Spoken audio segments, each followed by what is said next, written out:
BTR गोजोन गोरोबथानि सागानगिरि एनडिएफबिनि गायसनगिरि आफादगिरि रन्जन दैमारि बिथांखौ मैया एबा 27 सेप्तेम्बराव गुवाहाटी गोजौ बिजिरसालिया लाइफ टाइम एबा जिउ जोबजासे जोबथेसालियाव थानायनि साजा होनायखौ लानानै बर' माहारिनि गेजेराव खुद्रिखांनाय थासारि सोमजिदों।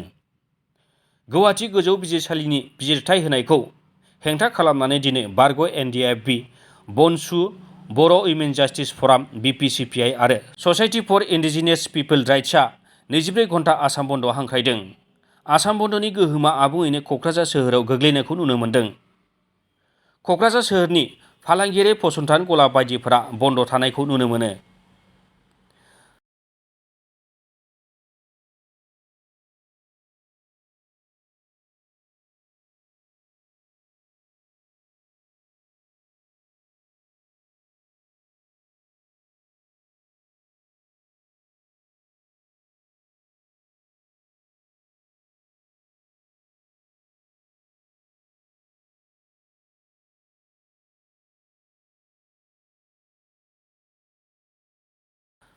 ओजोंहाय क'क्राझार जिल्लानिनो गसाइगावआवबो बन्दनि गोहोमा आबुङैनो गोग्लैनायखौ नुनो मोन्दों।